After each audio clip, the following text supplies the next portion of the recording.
Around 22 years ago, Chinese archaeologists made a revealing discovery: a human skeleton without its right foot.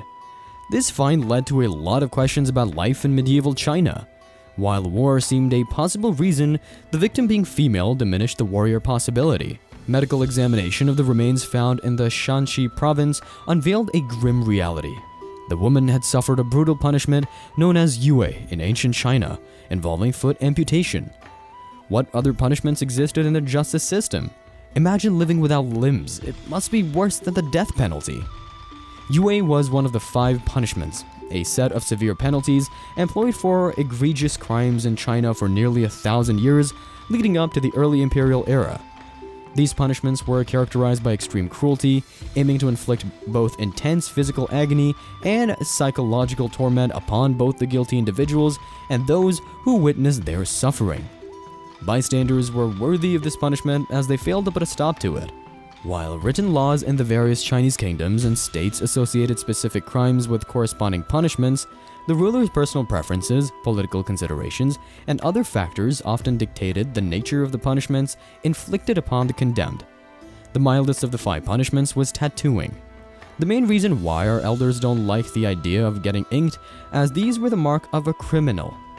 Tattoos were permanent marks etched onto the criminal's face or other visible body parts. These markings typically detailed the wrongdoer's offenses or indicated the location of their banishment or forced labor camp.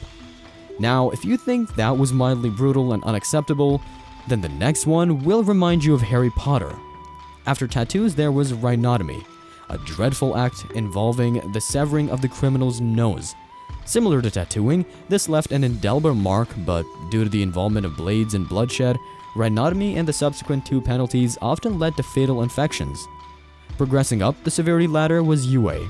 The punishment had variations over different periods, with the choice of foot amputation based on the gravity of the committed crimes. The right foot was amputated for more severe offenses, while the left foot were chosen for lighter transgressions.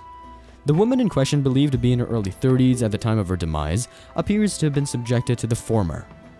The 4th punishment was gong, involving the permanent removal of a person's reproductive capabilities.